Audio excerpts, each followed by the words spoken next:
ఈ రోజున మనము ఆ, దీనత్వం గురించి చూద్దాము. యెషయా గ్రంథములో మరి 57:16 ఒక మాట ఉంటది. దీన మనస్సు గలవాని యొద్దను నేను నివసించువాడను, వినయము గలవారి యొద్ద, దీన మనస్సు గలవారి యొద్ద నేను నివసించువాడను. దయచేసి అందరూ మ్యూట్ లో ఉండండి, నాకు శబ్దాలు వినిపిస్తా ఉన్నాయి.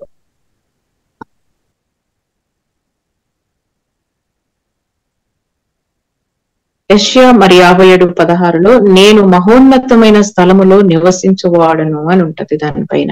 అంటే ప్రభువు మహోన్నతమైన స్థలములో ఆయన నివసించువాడు, కానీ వినయముగాలి వారి వద్ద కూడా నివసిస్తాను అని చెప్తూ ఉన్నాడు.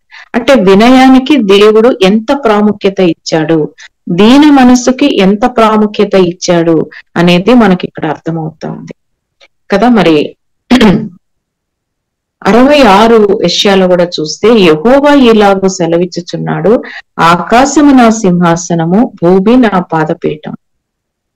ఎవడు దీనుడై నలిగిన హృదయము గలవాడై నా మాట విని వణకుచుండును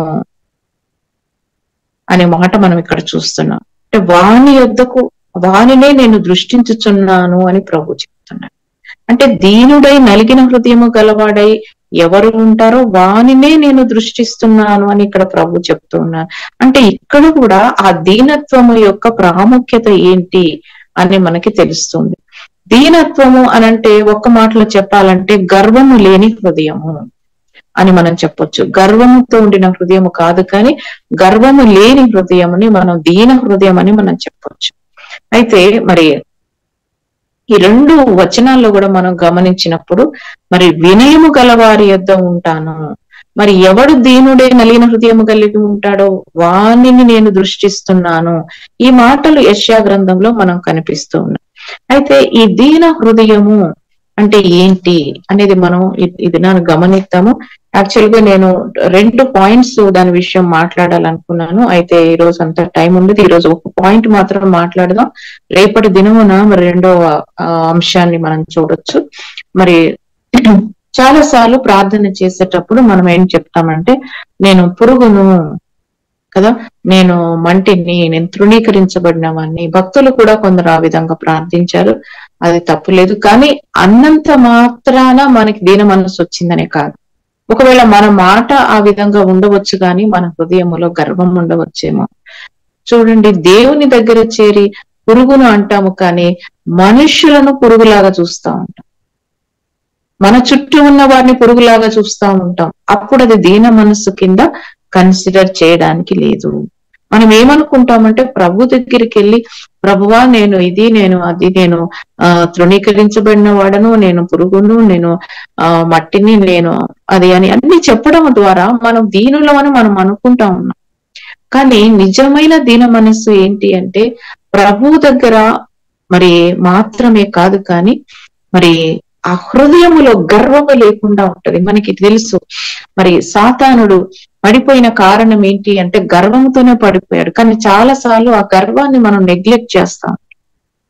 చాలా మంది భక్తుల్ని దేవుడు దీవించని కారణం ఏంటి అనంటే కొంచెం దీవెన చూడంగానే గర్వం వచ్చేస్తది మనకి కదా. ఆ గర్వములోకి వెళ్ళిపోతాం, ఇక అందరినీ తృణీకరిస్తూ ఉంటాం, ప్రభువుని కూడా తృణీకరిస్తాం.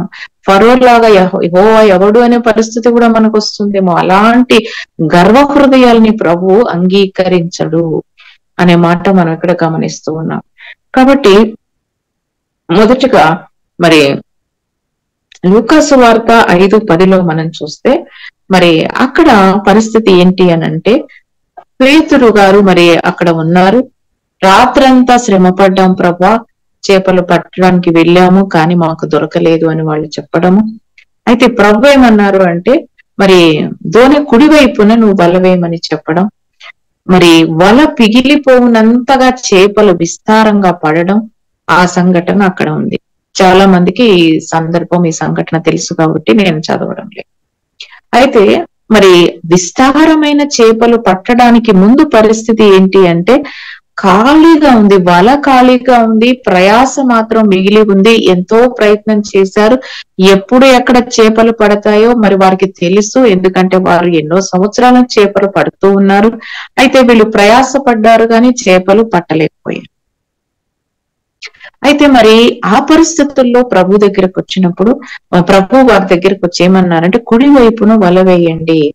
అయితే పేతురు గారికి నమ్మకం కలగట్లేదు. ఏంటి అని అంటే రాత్రంతా ప్రయాసపడ్డాం ప్రభా దొరకలేదు. ఆ కుడివైపు కూడా వేసుంటారు కదా. అంటే రాత్రంతా ప్రయాసపడ్డారంటే కుడివైపు వేశారు, ఎడం వైపు వేశారు, అంతా కూడా వేసి ఉంటారు. కానీ మరి ప్రభువు చెప్పిన తర్వాత ఏమంటారంటే అయితే నీ మాట చొప్పున మళ్ళీ మేము వలలు వేస్తాము అని చెప్పి పేతురు వల వేయటము, విస్తారమైన చేపలు పట్టడం చూస్తున్నాం. అయితే అక్కడ హైలైట్ ఏంటి మన అంటే విస్తారమైన ఆ చేపల రాశిని చూసినప్పుడు ప్రభువా నన్ను విడిచిపొమ్ము నేను పాపాత్ముడను అన్నారు పేతురు గారు. ఇదేంటి చేపల రాశి పడినప్పుడు సంతోషించాలి కదా. మరి పేతురు గారి నోట్లోంచి వచ్చిన మాట ఏంటి అంటే నేను పాపాత్ముడను. చేపల రాశిని చూసి పాపాత్ముడనని ఎందుకు అంటున్నాడు? పాపాలకి చేపల రాశికి ఏంటి ఆ సంబంధం అంటే మరి చేపలు పడని చోట్ల, చేపలు లేని చోట్ల, లేని వాటిని ఉన్నట్టుగా పిలిచేవాడైన దేవుడు వాటిని పిలిచాడు. అవన్నీ కూడా అక్కడికి వచ్చాయి. అంటే ప్రభువులో సృష్టికర్తను పేతురు గారు ఆ క్షణంలో చూడగలిగాడు. ప్రభు యొక్క శక్తిని చూడగలిగాడు. అంత శక్తిమంతుడైన ప్రభు నా దగ్గర ఉన్నాడు అని తెలిసినప్పుడు తన ఎంత బలహీనుడో, తనెంత శక్తిహీనుడో తనని కూడా చూసుకున్నాడు. అందుకే పేతురు నోట్లో నుంచి ఆ మాట వచ్చింది, నేను పాపాత్ముడను, నన్ను విడిచిపోము. అంటే నీ దగ్గర నిలబడడానికి కూడా నాకు యోగ్యత లేదు. ఈ మాట ఎప్పుడు వచ్చింది? దీన హృదయములో నుంచి వచ్చింది. అయితే ఆ దీన హృదయం ఎప్పుడు వచ్చింది? ప్రభు యొక్క మహిమను చూడగలిగినప్పుడు. కాబట్టి ఎవడు దీనుడై నా ఎదుట ఉంటాడో, నలిగిన హృదయము గలవాడై నా మాట విని వణకుచుండును వారిని నేను దృష్టిస్తున్నానని ప్రభు అన్నారు.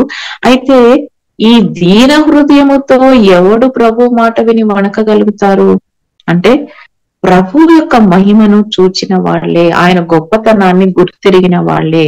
ఆయన గొప్పతనాన్ని గుర్తెరగని వాళ్ళు మరి ప్రగల్భాలు పలుకుతూ ఉంటారు కదా. మరి ఒకవేళ ఎంతో మంది మరి వాళ్ళ పోస్ట్ ను బట్టి లేకపోతే వాళ్ళకున్న డబ్బును బట్టి ఎన్నో ప్రగల్భాలు పలకొచ్చు, గర్వం ఉండొచ్చు, ఎన్నో ఉంటాయి. అయితే మరి ఆ వ్యక్తిని ఒక ప్రైమ్ మినిస్టర్ దగ్గరకు, చీఫ్ మినిస్టర్ దగ్గరకు తీసుకెళ్ళామనుకోండి, ఖచ్చితంగా మరి వంగి మరి నమస్కారాలు చేయాలి, తాను తగ్గించుకొని మాట్లాడతాం. ఎందుకంటే ఆ పోస్ట్ కున్న గొప్పతనం తెలుసు కాబట్టి ఇతరు వంగి మరి నమస్కారాలు చేస్తాడు. అంటే ఎప్పుడైతే మరి ప్రభు యొక్క గొప్పతనాన్ని పేతురు గారు చూశారో, నేను పాపాత్ముడను అనే మాట పేతురు గారి నోట్లో నుంచి వచ్చింది. మరి ఇక్కడ మరి పేతురు గారిలో దీనత్వం రావడానికి కారణం ఏంటి అంటే ప్రభు గొప్పతనాన్ని చూశాడు, తన పరిస్థితిని తాను చూసుకున్నాడు. తనెంత దుస్థితిలో ఉన్నాడో, ప్రభు ఎంత ఘనమైన దేవుడు, ఆయన ఎంత శక్తిమంతుడో, ఆయన మహోన్నతుడు, ఈ విషయాలన్నీ గ్రహించగలిగాడు అనమాట. అందుకనే మరి ఇందాక చదివిన వర్సెస్ లో కూడా యెషయా 57లో కూడా నేను మహోన్నతమైన స్థలములలో నివసించువాడను, మహోన్నతమైన స్థలములో నివసించే ప్రభువుని పేతురు గారు చూడగలిగారు కాబట్టే మరి ఆ మాట మాట్లాడగలిగారు. మరి వినయము గలవారి యొద్ద నివసించువాడను ప్రభు అంటున్నారు. నేను నా స్థలం అయితే మహోన్నతమైన స్థలమే, కానీ వినయము గలవారి యొద్దకు నేను వచ్చి ఉండాలని ఇష్టపడుతున్నాను అంట. దేవుని నివాసము మనుషుల మధ్యలో ఉంది, మనుషులతో కూడా ఉంది. ప్రకటనలో ఉంటదా మాట. అది చాలా అద్భుతమైన మాటగా నాకు అనిపిస్తుంది. దేవుడు అంత గొప్ప దేవుడు మనుషుల మధ్య ఉండడం అంటే అది చిన్న విషయం కాదు. మరి దేవుడు ఇష్టపడుతున్నాడంట మన మధ్య ఉండడానికి. ఎప్పుడు అంటే దీన మనస్సుతో ఆయన దగ్గరకు వచ్చినప్పుడు. అయితే మరి ఇంకొక సందర్భాన్ని మనం చూసినట్లయితే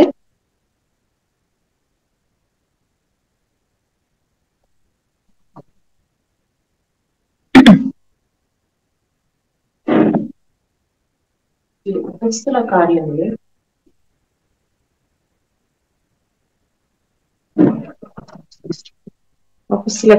8వ మనం చూస్తే ఒక 8వ అధ్యాయంలో మనం గమనించండి. 8వ అధ్యాయము 3వ వచనాన్ని మనం గమనించినట్లయితే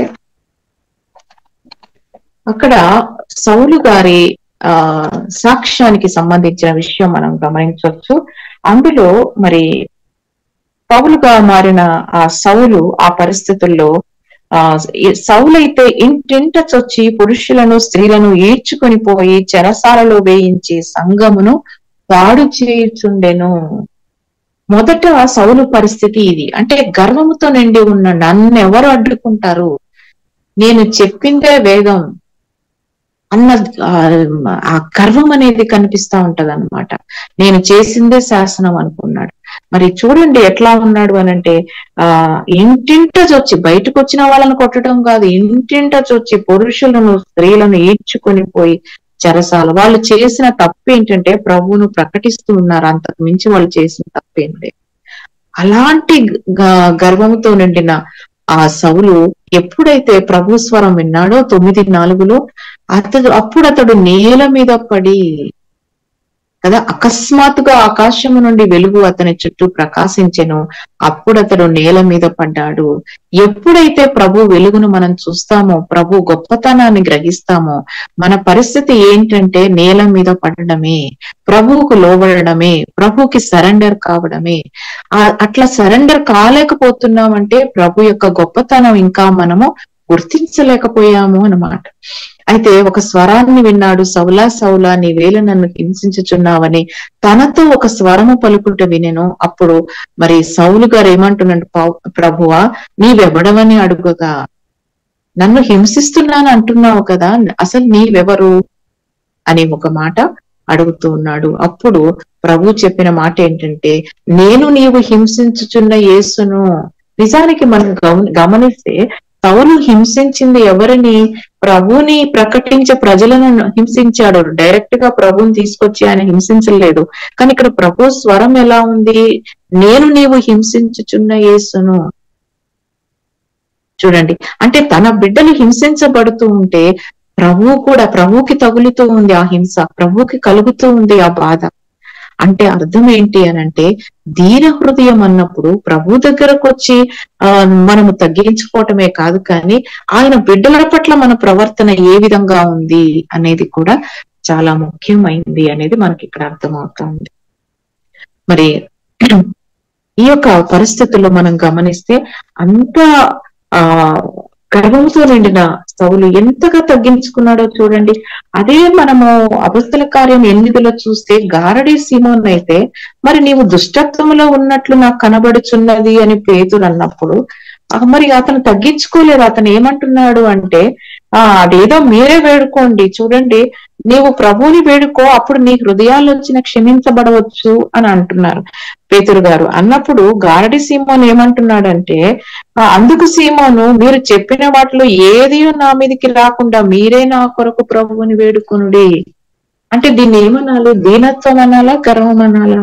మీరే వేడుకొనుడి. ప్రార్థన చేయమంటే కొంతమంది నా గురించి నువ్వు ప్రార్థన చేయాలి, నువ్వే ప్రార్థన చేయి, నా భారమంతా నువ్వే తీసుకో, నేను మాత్రం హాయిగా కంఫర్టబుల్ గా ఉంటాను. అంటే ఇక్కడ ఏ హృదయం ఉంది గారడి సీమోనికి అంటే గర్వపు హృదయమే ఉంది. అంటే లెక్కలేని తనం అన్నమాట. నీవు దుష్టత్వంలో ఉన్నట్లు నాకు కనబడుతుంది, అది క్షమించబడుతుంది ఆ దుష్టత్వం, నువ్వు ప్రభు దగ్గర ప్రార్థన చేయి, వేడుకో అని చెప్పి మరి అపొస్తలుడైన పేతురు గారు చెప్తూ ఉంటే, ఈ గారడి సీమోను పలికిన మాట ఏంటి అనంటే, ఏది నా మీదకి రాకు, నువ్వే వేడుకో. చూసారా, ఒక నిర్లక్ష్యం. అంటే ఈ గర్వ హృదయాలకు ఏముంటదంటే నిర్లక్ష్యం ఉంటది. మనకి సామెతలో ఒక మాట ఉంటది ఏంటి అంటే, తనకి తాను జ్ఞాని అనుకున్న వాడిని చూచితివా వానిని గుణపరచుట చాలా కష్టము అని అంటది. కొంతమందికి ఈ స్వభావం ఉంటది, నేనే జ్ఞానిని, నాకే అంతా తెలుసు అనుకుంటారు. అదే గర్వ హృదయం అన్నమాట. ఆ గర్వ హృదయులు ప్రభువునకు హేయులు అనే మాట మనం చూస్తాం. అహంకార దృష్టి గలవారు ప్రభుకి హేయులు అంట. మన సామెతలు 6వ అధ్యాయంలో మనం ఆ మాట చూస్తాం. 6:16 అహంకార దృష్టి అనేది ప్రభుకి హేయము, అది ప్రభు అంగీకరించరు. మరి ధనవంతుల గురించి తిమోతికి రాసిన పత్రికలో కూడా అదే మాట అంటాడు. ధనవంతులైన వారు ఏ విధంగా ఉండాలంటే గర్విష్ఠులు కాక అంటాడు. అంటే ధనముతో పాటు ఏమొస్తుంది అంటే గర్వం వస్తుంది. అంటే ఆ గర్వం వచ్చినప్పుడు ఏం జరుగుతుంది అంటే దీన హృదయం మనలో నుంచి వెళ్ళిపోతుంది. అందుకే ధనవంతులకి మరి ఇచ్చిన సలహా ఏంటి అంటే మీరు గర్విష్ఠులు కాక అంటారు పౌలు. కాబట్టి ఈ సందర్భం మనం గమనిస్తా ఉన్నప్పుడు చూడండి, పేతురు గారు ఏ విధంగా దీన మనసుతో ప్రభు దగ్గరకు వచ్చారు, సౌలు గారు ఏ విధంగా దీన మనసుతో వచ్చారు కదా మనం చూస్తూ ఉన్నాం. కాబట్టి ఇటువంటి దీన మనసుతో ప్రభు దగ్గరికి రావాలి. మరి అంతకు ముందు సంసోనుని చూస్తే చనిపోవడానికి ముందు దీన మనసు వచ్చింది. ఆ మనసుతో ప్రార్థించారు, అయినా ప్రభు తృణీకరించలేరు. అది మనం గమనించాలి. ఏ సమయంలో ఏ పరిస్థితుల్లో మనం దీన మనసుతో ప్రభు దగ్గరకు వచ్చినా ఆయన క్షమించ సిద్ధమైన మనస్సు కలవాడు. ఎంత గొప్ప దేవుడు చూడండి. ఎన్నో అభిషేకించబడిన వాడైనప్పటికీ కూడా ప్రభువుని పట్టించుకోకుండా, దేవుని పట్టించుకోకుండా ఉన్నట్లుగా ఉన్నాడు సంసోను. కానీ చివరి నిమిషంలో ఆయన చేసిన ప్రార్థన దేవుడు అంగీకరించాడు. మరి మన జీవితములు కూడా జ్ఞాపకం చేసుకుందాం. ఏ పరిస్థితుల్లో ఉన్నప్పటికీ, ఎటువంటి పరిస్థితుల్లో ఉన్నప్పటికీ, ఎటువంటి పాపములో ఉన్నప్పటికీ ఆయన క్షమించటానికి సిద్ధమైన మనస్సు కలవాడు. ఎందుకనంటే మరి ఆయన కోపించుచునే వాత్సల్యము చూపే దేవుడు. ఆయన కోపము నిమిషమాత్రం ఉండును, ఆయన దయ ఆయుష్కాలం ఉండును. ఈ మాటలన్నీ కూడా మనకి బైబిల్లో చెప్పబడ్డాయి. కాబట్టి ఎటువంటి పరిస్థితి అయినా ప్రభు కృప కొరకు మనం వేడుకుందాం, ప్రభు యొక్క కరుణ కొరకు మనం వేడుకుందాం. చిన్న ప్రార్థన చేసుకుందాం. పరిశుద్ధుడైన దేవ, కృపామయుడా, నీకు స్తోత్రములు వందనాలు చెల్లిస్తూ ఉన్నాను. ఈ సమయంలో నాయనా నీ సన్నిధిలోకి వస్తూ ఉన్నాను. మమ్మల్ని జ్ఞాపకము చేసుకోనండి. ఏ విధంగా దీన మనసుతో నీ దగ్గరికి రావాలో మాకు నేర్పించమని అడుగుచూ ఉన్నాను ప్రభువా. దేవా నీకు స్తోత్రములు నాయన.